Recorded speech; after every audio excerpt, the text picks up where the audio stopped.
Oh, that's Bill. And that's Will.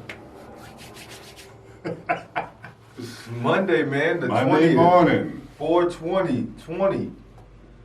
April 20th, and you watched April 2020? April 2020. You watched the Mike documentary last night? Mike who? Slipping, people. I'm telling you, he's not a true sports fan, man. He didn't even watch the Last Dance documentary last night. Mike's Last Dance. Last Dance, Michael Jordan. His Last Dance. 10-part series by ESPN. Yeah, the last year of his Chicago run, they put it up there. They put it out to the masses. Since we in quarantine, they let it out early. Well, Go check it out. all right. All right, now, so you know. What Let's go to the GOAT boat. The goat boat. Boat. Oh, goat boat. You know what I'm talking about? Recently, with social distancing, Usain Bolt put up a tweet showing how dominant he was, showing he was social distancing his whole time in his whole career.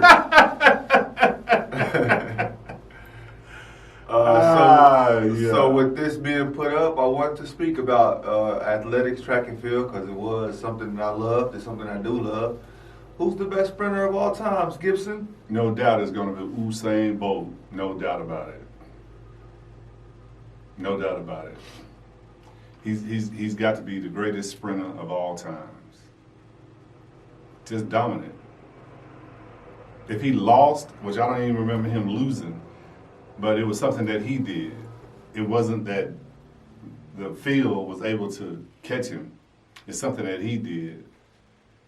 But look at this lead he has right there, and he letting up. He talking to the crowd. That's at the Olympics. He's talking to the crowd, and not only in the 100 meters, but the 200 and whatever he was running. I don't know. Did he run the 400? 200, 100. Yeah, he just Relay. he could have run the 400, and he would have been a dominant champion in that. But yeah, no doubt, Usain Bolt, greatest sprinter of all times. The Jamaican, for my lifetime, closest person I've seen, and among the ranks, leapfrogging people, and first person for me was Michael Johnson, I believe, with the gold shoes. He was an American runner. He was the fastest man in the world. And then I believe Ben Johnson, and then I seen a couple more guys, Gatlin, and a couple more cheaters that cheated. Yeah, some cheaters that cheating this Gibson, a lot of them. And then you had Usain Bolt, where it came and blew away the whole field, man, and took those guys and put them in their place. Of course, you know, you got the guys that came before these guys, Jesse Owens, Carl Lewis, and these guys, but they're sprinting wise, they're nowhere near Usain Bolt level. So you saying Usain Bolt didn't cheat? You think everybody? That means so you telling me everybody cheats in track there? Everybody cheats in sports. He just never got caught. Everybody's cheating. If you're not cheating, you're not trying. I'm not advocating cheating, but Usain, you know, I don't know if he was cheating or not. I don't know. Yes, he was cheating. No, he was not cheating. I don't know. But this is what I do know. He was a tall, long, fast rascal. At the beginning of the race, it was probably even. But somewhere around the 20 to 30 yard mark, you start seeing him separate. Because his stride is... His stride or his stride. or the drugs that he was taking? His stride is time and a half what you putting in. That's a fact. You know, it's time and a half. So one stride of his might be 3 yards and your stride is 2 yards. So every stride he take, he going to pick up 1 yard on you. And he could do that without the drugs. It was interesting to watch sports science on this guy. They take sports and they break it down into every little detail, and it shows that he takes 44 steps to get 100 meters. Mm-hmm. And okay. And in the rest of the field, they take about 50, 52 steps because he's so long. I think he's about 6'6". And man, when you got that type of advantage, man, it helps out in his favor. He's not gonna be as tired. That dude took longest steps. I figured it out just doing tire revolutions. Because if you have a big tire and a small tire, and you roll those tires the same revolution, the bigger tire is going to go further in one revolution. And I learned that because I got a speeding ticket one time. Had to put some oversized tires on my truck. I got a speeding ticket going to San Angelo, Texas, and the officer said I was going like 78 miles per hour in a 75. No, the speed limit was 70. He said I was going like 76 miles per hour. I got a ticket. I told him I had it on cruise control at 70. But my vehicle and the tire, the ratings wasn't correct, so I was actually going faster than what my odometer said. And that's how I figured out what Usain was doing years later. I said, he's doing the same thing. One revolution, one step for him is way longer than the other jokers. It was a hilarious tweet. Got a lot of recognition. A lot of people agree with them. I think Usain is the best, man, so far. Greatest of all time so far.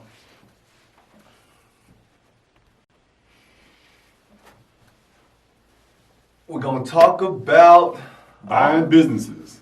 buying business. Yeah, I want to take it home right quick before we get back to the Buying business. Let's talk about the buying business. Who's in the buying business? Gibson right now, the MLS may be in the buying business with the Liga MX at its threshold. Gibson, they're looking to they're looking for buyers. Gibson, basically, the Mexico Soccer League has said they're going to stop the league for 5 years to renegotiate the regulations and everything else with the players and to find the money. Do you think it's a good idea for the MLS and the Liga MX to join and have a Mexican and American soccer league?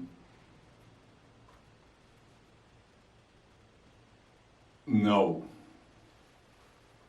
Why would we do that? Why would we? Now, America. We speak French now. We. Why would we do that? We don't need to join up with them. This is America. The greatest country in the world. We don't need to be joining up with Mexico to start no soccer league. Not to start, to buy them out. You know how business works. Well, if we buy them out, they're not going to be a Mexican soccer league anymore. Well, I mean, okay, integrating the leagues, I'm sorry. I don't have a problem with that. I like hostile takeovers and mergers. I like that. But I don't want to be a club. I don't want to be Mexican/American league. I don't want to do that. It's either all or one, all or none. I can see this. I like this. You like it? Just because the MLS, it broadens the horizon, and Mexico is really, really big on soccer. Is that why they folding up? They folding up because of Corona. Why he say 5 years? They got no money. Gives a support country. They put a lot of money into their sports. It's not really a really big high level league in the beginning. And you have some European leagues overseas. Some teams are folding up because they don't have enough capital to make this work because their season is gone. Well, the first thing you got to be winning. Real Madrid ain't suffering. You right about that? They not suffering. I'm pretty sure they suffering. You got to win, man. They in debt like everybody else. Well, yeah, the coronavirus is forcing us a lot of stuff, but it's going to equal out because I owe you money and you owe somebody else money. So if we all just slow it down, then we good. Yeah, I think a lot of names, a lot of big names. Mexico is a big country, has a lot of big names with some big stars that come over here and contribute to the MLS and just grow it and help it get bigger. I think it's nothing but good. I think it's good. I think the travel wouldn't be bad. You within 6 hours, you're going everywhere. Geographically, it works. You already go to Canada. Why not include Mexico? I think it's a good fit. I think you go over there and you work it out and you try to. Well, the United States is not that good at soccer, so we need to do something. We need to go learn how to play soccer. We need to go learn from the people that do. Canadians, the Spanish, the Mexicans, the Italians, the French. So they play soccer all the time. We only play soccer in season. They'll be at home kicking balls and stuff. We'll be at home watching TV, playing video games. I think it'll be very, very smart for the MLS to look into this, to go look at their financials, see what it would take to actually get this going, and at least take a look into it for sure. Something's on the rise. All right. taking wage cuts. All levels. Ali levels. What we talking about, Bill? Ali levels. Ali levels. Again, I'm scrolling through the internet, Gibson, And what's up? and I come across somebody saying Tyson Fury and comparing him to Muhammad Ali. Oh my goodness. There's a lot of people out there, Gibson. So this is a reporter. This is coming It's from not even close. Omni Sports. Tyson Fury's accomplishments make him comparable to the great Muhammad Ali, Gibson. Mm-mm. Are you in agreement with this? I am not in agreement with it, and it's wrong on so many levels. I don't even know why people are talking about this. It's ridiculous.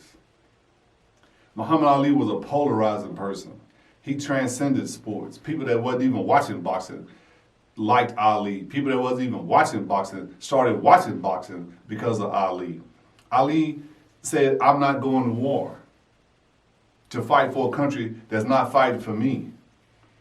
This Ali and Tyson Fury, they on two different planets, man. It's an embarrassment to me that they are comparing Tyson Fury to Muhammad Ali. It's an embarrassment. It's a travesty. I don't know how you can compare somebody. Okay, let's say out the ring. The Gypsy King for his people. He's the king of his people. I guess Muhammad Ali was the king of his people, and that's where y'all want to get this comparison to make it fit. You're trying to fit a square into a round hole, and it just doesn't fit. You got a guy in Muhammad Ali that had 19 title defenses compared to a guy in Tyson Fury that's had 0. You have a guy that beat the likes of Sonny Liston and Ken Norton, Joe Frazier. You keep My going. goodness.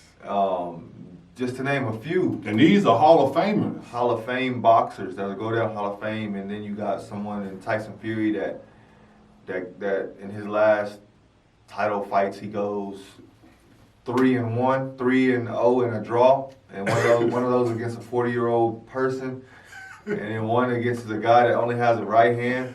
Like, And he put some stuff in his eye. He couldn't see. He did that old stuff he puts on his and rubs on his eye. And then he got one arm, he got no eyes, and you still couldn't knock him out. I don't know where. I know ESPN and Bob Arum is they like this. They cohorts. They try to pump it up. They trying to pump it up, but I just this comparison. Come on, people. We just reaching now. I know we got the coronavirus and we need, but I guess this was said before the coronavirus. They was comparing him to Muhammad Ali, which is just crazy. Come on, people. This guy against George Foreman. This guy. He could whoop George Foreman right now. He could whoop Michael Moore right now. But let's give credit where credit goes. Tyson Fury, you're a good fighter. He's a good fighter. I don't believe that either. He has the blood of a fighter. His daddy was a fighter. His daddy's daddy was a fighter, so he has it in his blood. He's a generational fighter, Gibson. To where we can go down. We can go to Chicago right now, down in the cuts, and get some big old boys to come out and fight like he fighting. He ain't no generational fighter. Muhammad Ali gives him comparable. The only reason why we talking about this Joker is because right now boxing is down. There is no heavyweight champion, and whoever is the heavyweight champion, he gonna be the heavyweight champion. They trying to fight that boy Joshua so bad because they understand what I understand. There's no champion. There's no big brawler now. Well, I'm glad you said that. It gives a good segue Into the next one? into the next section because Oh, I'm okay. done talking about that comparison. It sucks. Ali levels. Let's go and talk about You Gotta See Me, Gibson. Recently, Anthony Joshua, the aforementioned Anthony Joshua, he has said, Tyson Fury, you're not the number one until you fight me. You gotta see me first. How do you feel about that, Gibson? Well, Joshua, he should say that. he got to pump it up until he can't pump it up no more. Because when he fight Tyson Fury, he's gonna get beat, and that'll be the last we ever hear of Joshua. Keep the man on top. So why even fight him though? Why not duck him if you Joshua? You gotta make it seem like he got to fight him. There's nobody else to fight. There's only two champions, 2 heavyweight champions, and he's one of them. So he got to fight him. We ain't gotta fight nobody. We know that. We know that by. Well, they're gonna take your belt because the Take WBA, it. What's the better? WBO, the WBC, they gotta make money. They can't make money you sitting on the bench ducking people. What's better, taking the loss or taking my belt? What's the difference? You take my belt, that's cool. I still ain't been beat. You still didn't beat me. Well, just give it up now and go on about your business. Why not? I mean, he got the 3 belts. He ain't giving up 3 belts, Gibbs. He gonna go fight. And he can't do that. They gonna make him fight. They gonna make him fight, or they gonna take those belts. Now, the way that you saying it, it'd be better for him to get his belts taken. But then the people gonna say you was ducking and dodging, and you not the true champ. You a paper champ. Then you're gonna say, well, I got to go fight. And then you're gonna get beat, so it's gonna be the same result. But he gotta fight. No, I believe he gotta If fight. he get the belt taken, he don't get no money. But if he fight and get beat, he at least got paid. You don't believe in this guy. I don't believe in either one of these jokers. If I was a big old brawling, bruising guy, I'd go in there and beat both of them guys right now at 54. Wouldn't think twice about it. I wouldn't even trade. I don't know why you say stuff like this. I wouldn't even man, trade. I would just I like get up. Joshua. I would leave the show after we get done shooting. I would leave the show, get in my truck, go to the airport, and sign those papers and fight the next day. And then after that, the next following Monday, I'm gonna have to say, man, we condolences to the Gibson family. He didn't make it back from his trip. Man, please. These guys is garbage, man. I like the attitude of Anthony Joshua, man. Garbage. After he lost to Ruiz, he came back, man. He understood. He understood it was him that lost the fight, and it wasn't Ruiz that beat him. He came in there cocky, came in there not knowing what was going to happen, and he got beat. He came back, did what he was supposed to do, and won. Anthony Joshua, to me, is a champ, man. He's the champ right now. You got to go beat him. I'm not saying he's one of the greatest fighters, but right now, he's positioned himself to be number 1, man. You gotta respect that. He's been champion for longer than Tyson Fury, and they haven't compared him to nobody. But Tyson Fury, he just got the belt, and he's already comparable to Muhammad Ali. That is absolutely ridiculous. Well, that's just the media capitulating. I mean, Okay, Stephen A.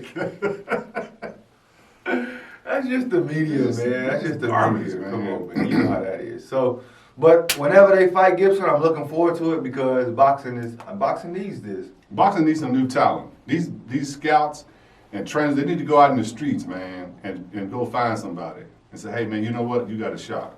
You got a chance. Some of you offensive linemen and football, man, come out here and play and get in the boxing ring. I guess you get more money playing football. They got some good footwork.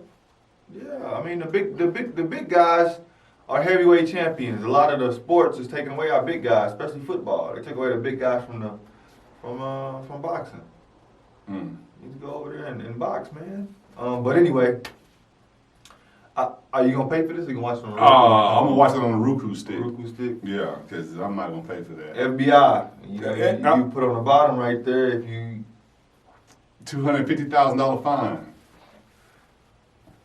Yeah, you got away. That's Bill. And that's Will. What we talking about? We catching flies in here, man. Got some flies in the studio, man. You done brought a fly in here when you came in here, man? What we got today? Gibson going to play draft picks. It's that lucky million they smell. Oh, that million? Is that what it's called? Million? Yeah. 1 million? Draft picks, man. We're talking about the WNBA draft and the superstar who is Sabrina Lone. That's it. Went number 1. Number 1, her teammate went. Number 2. I would say it in German. Congratulations, but I don't know. So felicitation. Hopefully you understand that. You got one who went to the Liberty in New York, and the other, the second round draft pick, went To the Dallas Mavericks. I wish. They need some help too. She went to the Dallas Stars, I believe. Dallas Stars. Stars? I don't know. Oh, that's Stars. That's the hockey team. But she went to the Dallas something. Anyway, you watch it? I remember did. You texted me about it. Yeah, I did. I watched the first couple of picks, like the first 5 picks, and it went pretty quick, man. They wasn't messing around like the NBA and the football. They do a draft and they wait 30 minutes and come back with somebody else. It was going through them like this. But Oregon, man. I don't know. I mean, having those 2 girls go 1 and 2 in the NBA draft, that's gonna get a lot of attention from the athletes wanting to play basketball, because going to Oregon might get you in the league. You know the last time that happened, Gibson? When? Just trying to ask you. No, I don't know. I don't know when that happened. It's happened about 2 or 3 more times. I believe UConn had somebody do it, and a couple more teams had somebody do it. But Now I know in football, I don't know. I think Alabama's done it a couple times. 1 and 2. Yeah, but Alabama has a lot of people in the top 5, top 10 every year. I feel like when this basketball season gets going for the girls, between NCAA, WNBA, and overseas basketball for women, y'all never stop playing. This will never stop. You go from college basketball, you stop in the spring. I believe the March Madness was supposed to be finishing up sometime soon, like around this time. And then right after March Madness, you go into the WNBA Draft, and then you go into the season. And after the season, you go into overseas play, which is just crazy for these women. That's too much. It ain't too much. It depends on how they take care of their bodies. It's a lot of work to take care of your body, though. It's a lot of work, a lot of money, actually, honestly. But if you listen to Sammy Davis Stern, rest in peace. What's his name? Adam Silver. Adam Silver, he's a new commissioner. WNBA commissioner. Lower the rims, please. Let's get some dunking by these women, man. If you get the dunking in, your ratings will go up and everybody will be watching your draft. You think so? It's all about the dunk, Gibson. I'm going to think about that. That's an interesting concept. Lower the rim for the women to what? 9 feet or 8 feet? Well, you say 8? Nah, I think you should go out there and then, like the combines, they got lists of what these women come in and do at the combines and stuff like that. They know their average jumps.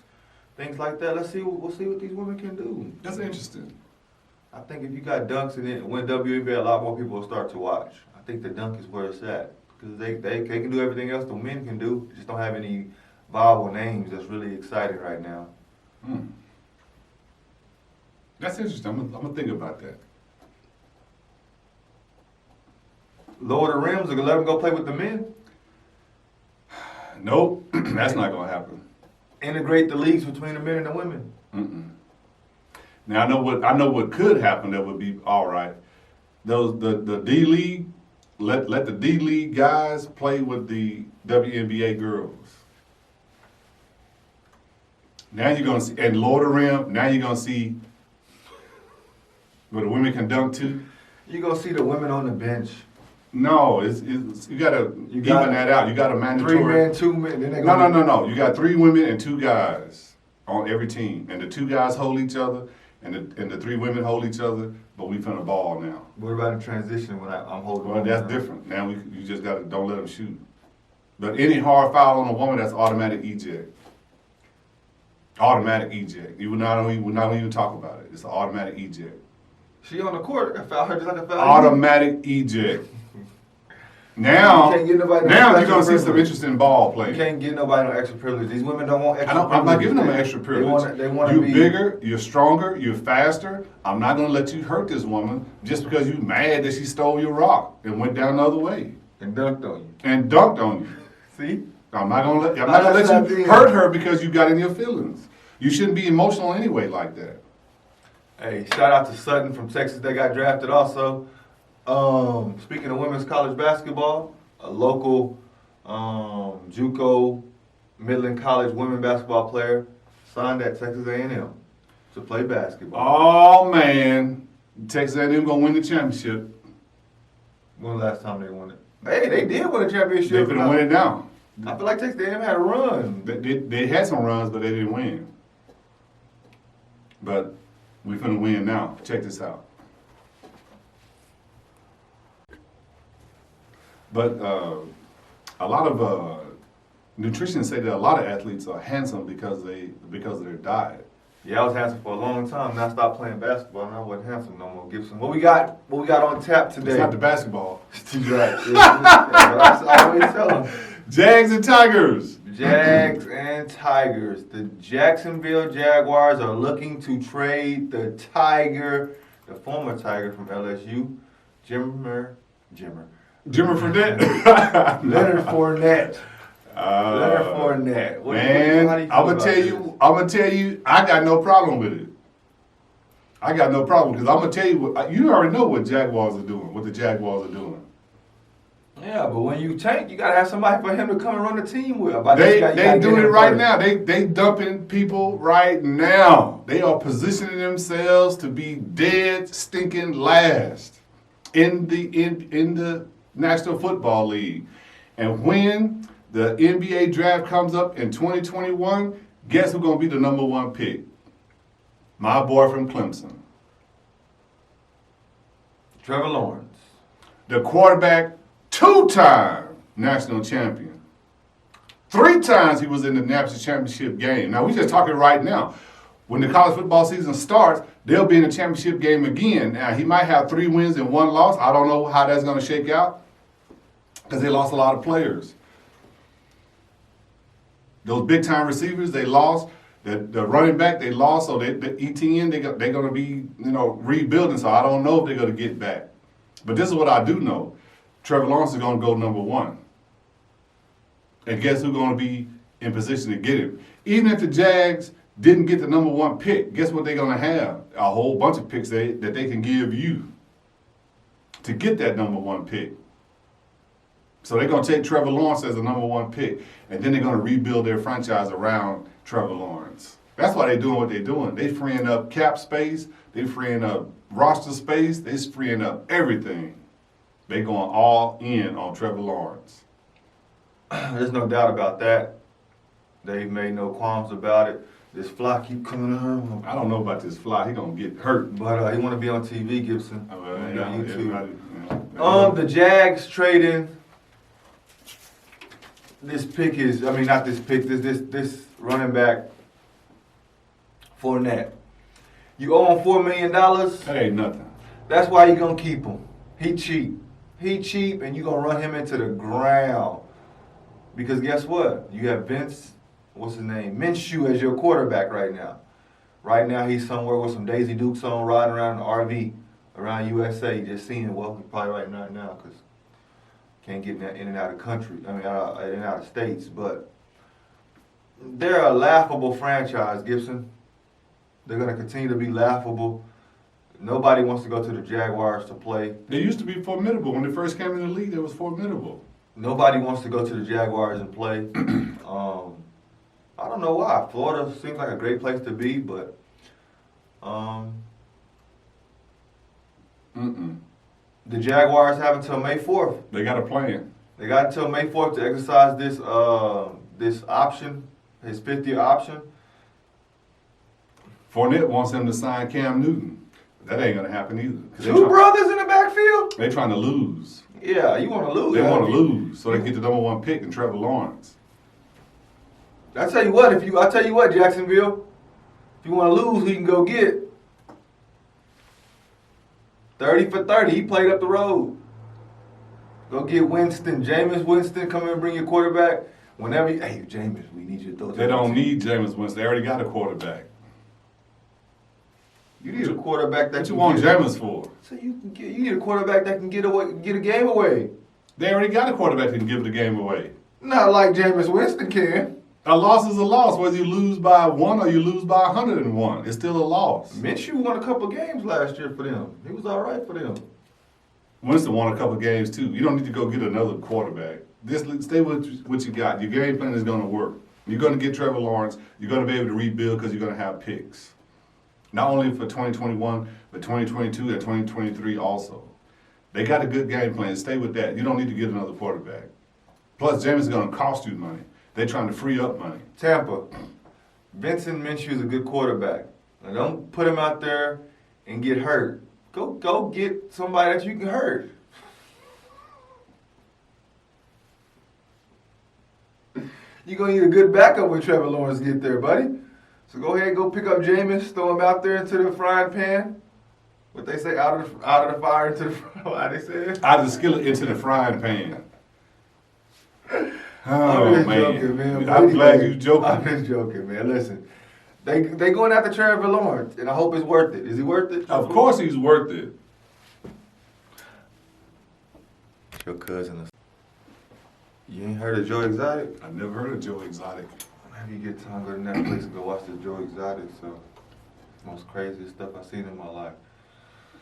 Who we got? Guess what we talking about today? NBA champion. NBA champion is Mike Conley. Mike Conley ends up winning the NBA's first horse championship. Now, what I want you to do right now, all y'all fans, and Will included, give me my homage. There you go. I told you from the beginning that Mike Conley was going to win the horse competition. Why did I tell you that? I told you that because Mike Conley is the best point guard in the NBA. That's right. He's the best point guard in the NBA, but he plays on a garbage team. They don't never win, but this guy can ball. First of all, let me stop. The best point guard. Let me stop you. Go ahead. The reason he won, a big reason why he won, because he has a $130 million contract. That's not why he won. So therefore, he's allowed to buy a big indoor basketball court at his home. So therefore, you don't have the win factor like most of these competitors we're working with. They were outside. So therefore, you got to deal with the wind.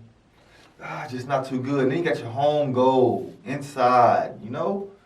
So if you would have told me, hey, Mike Conley is playing indoors, the rest of the people playing outdoors, I would have went with Mike Conley too. You had insider information. In the stocking world, they would have took you to jail, Martha. And for you to say he's the best, we talk about Dame every day on this show, and you talking about Mike Conley is the best. Come on, stop that. That don't even make sense. Let me tell you something.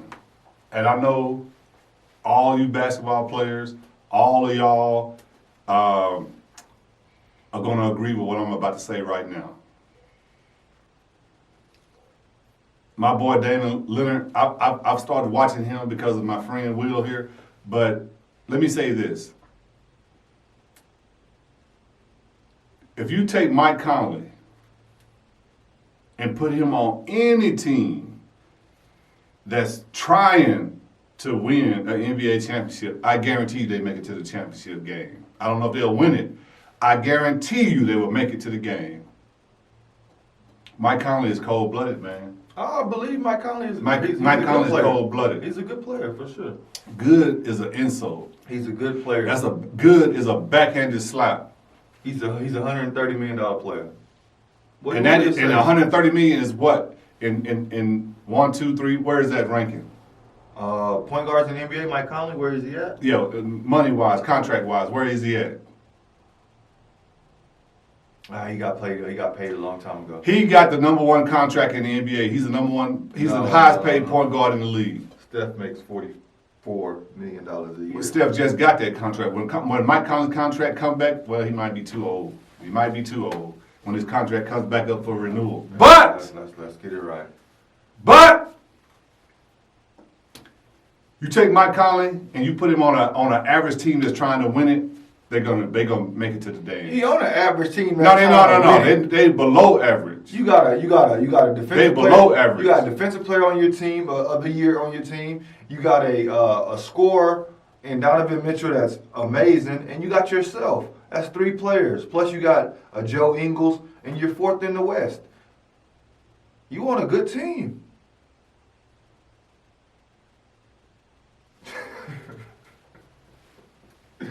I say something wrong? We're gonna get back to this horse game. Let's get back to the horse game because No, I don't know why you said what you're saying, man. Mike Conley won. I said he was going to win. He's the best point guard in the league, and you don't believe it. The numbers don't lie. What has he ever won in life, bro? He's been on a bad team. He got dealt a bad hand. Did you win over there at Ohio State? They was in the big championship game. Twice. Lost twice. But they was there. They lost twice. You said they can win. I'm just saying. They didn't win. I said Ohio State can win. I said Mike Conley can win, and he won. No, he lost, him and Greg Oden. And he didn't win, and he didn't win over there in Memphis. He on a garbage team, man. Put him on a decent team and see what happens. He has to put himself on a decent team. No, he playing because that's the team that drafted him, and he's loyal. Oh, loyal. Who sang that song, that rap song, something about loyal? I'm going to play that song for him because he's loyal. My God. All right. What we got, Gibson? Something or nothing. Something or nothing. So, we have Anthony Davis putting his LA house on sale. Is that something or nothing, Gibson? Oh, that's nothing. That's nothing. So what Anthony Davis realized is that he wants to play that horse game too next time around. And he don't have a basketball court in his house, so he's going to sell that house and get him another house with a basketball court. Oh, the house that he's selling 7.9 has a basketball goal. Try again. Okay, so he don't like the neighborhood that he's in. So he wants to go to a neighborhood that has a little bit more flair and flavor and that represents who he really is. So that's why he's putting his house on the market. This is gentrification, Gibson. Regentrification? This is regentrification. They done came out and kicked him out the neighborhood. Can't afford it no more, Gibson. Jeff Bezos came in, kicked him out. Jeff Bezos live in that neighborhood? I'm sure he got a house everywhere. Oh, I'm joking. Jeff Bezos. No, this is that second year money kicking in, Gibson. He better get a bigger house. Yeah, he get a big house. You know they say you downsizing. Mhm. He upsizing. upsizing. Yeah, he upsizing. Well, you better hold up because that coronavirus is not joking. They already set the league down. He got this 60. Is he getting paid? Yeah, 25% pay cut, Gibson ain't telling you. But 16,000 square feet. Jesus. Well, yeah, he seen this. I only got 16, and then he seen his teammate that come off the bench for him. He got 35,000 square foot home, Gibson. Man, that's a Walmart building. How you live in a Walmart building? Well, these NBA players got a lot of kids, Gibson. You know that. Oh yeah. Homeboy told us that. Yeah. Okay. So, And then baby mamas and got all live together. oh man. It's hard to take care of your family on 14 million. So yeah, he just upgrading, I believe, man. This don't mean nothing, I think. But he is a free agent at the end of the year, so that should tell you something. Nah, he coming back. I think he's gonna go to the Miami Heat. He coming back to the I'm Lakers. joking, man. He's with LeBron now, man. He's comfortable. LA is the place that everybody wants to be, and he's just doing this to probably gonna move up to the Calabasas next to Drake or somebody like that. I'm gonna try to find out where Jeff Bezos is and go over there, so you can get some tips on what to do after basketball. Yeah, Jeff Bezos just bought a house in California up there for about $100 something million. He paid cash for that. Cash money. He got it in his sock. That's it, 100. Got it in his sock and got it. Less chips, Gibson. We're gonna talk about the NBA taking 25% pay cuts. Everybody taking pay cuts. Starting May 15th, everybody got to get a fourth. I took a 25% pay cut. Everybody did, Gibson. They shelling out. 25% is a lot of money, Gibson. Well, I thought that Stephen A. and all those guys and the NBA players, they could, since they file their taxes, they could get that $1,200 thing and, Stimulus check. Yeah, the stimulus check and supplement that. So I don't know why you got to take a cut and you don't get the stimulus check. Should be one or the other, right? This should be one or the other. They should pay you that stimulus check and then you just keep on paying your bills as usual. This could pay for one of your tire changes. Mm-hmm. $1,200 could probably pay for your chauffeur for the day or your cook for the day, one of you guys. So hopefully y'all can get them checks. I know your baby mama gonna get it. Anyway.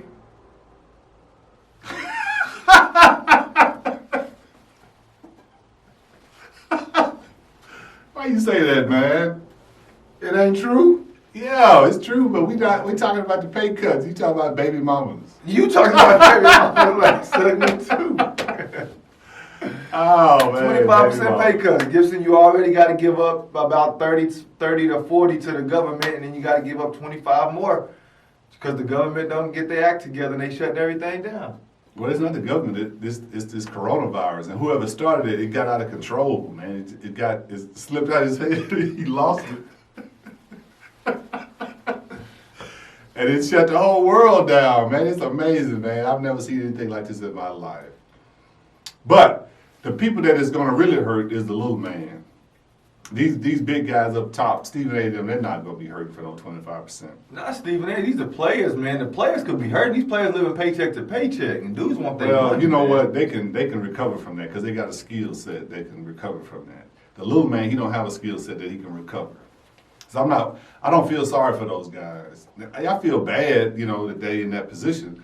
But ultimately, the coronavirus is going to end. These guys are going to go back to work and they get those checks right back. But the little man, he's going to be so far in debt, it's going to be hard for him to recover. And TXU and Atmos and Reliant and Southern Link and all these people, they're not going to be forgiving and say, well, we're going to give you an opportunity to, get back on your feet. We're going to give you free cable for 3 months. That's not going to happen. The jobs that cut these individuals, laid them off, furloughed them, they're not going to say, hey, we're going to give y'all half of that money back and y'all just come back to work. They're not going to say none of that stuff. They're going to say, hey, you can come back or you don't have to come back. And then the little man's going to be stuck out. The NBA players, even if they got in a bind, guess what? After the coronavirus is over, they can get right back on the team and start playing and making money again. But the little man can't do that. 25% pay cuts for every NBA player, like you said, right? They're not working, they shouldn't be getting paid the full amount. They shouldn't be getting paid the full amount if you're not I playing. want my money. I don't know what you're talking about. I know NBA players mad about this. That puts more pressure on the owners. I'm firing my agent. Cause listen, But why? Because he didn't find out the What do you got to do with the disaster. coronavirus? He didn't tell me about the disaster. He didn't know about it. That's why he getting fired. He's gonna get a pay cut. Because you're not getting paid, he can't get paid. He should have. No, we both could be getting paid right now. If he should have told me, hey man, we need this disaster insurance, pandemic insurance. So we had one pandemic in the United States in 2,000 years. No, Gibson. You got to understand. See, I hire witty lawyers because they can see the future. Notre Dame's. Oh. I heard President Obama back in 2014 say there will be a pandemic. Nobody paid attention to it. Nobody paid attention to it. And now here it is, and we, pushing and shoving in Walmart over toilet paper. There you go. But You can get a corn cob for free.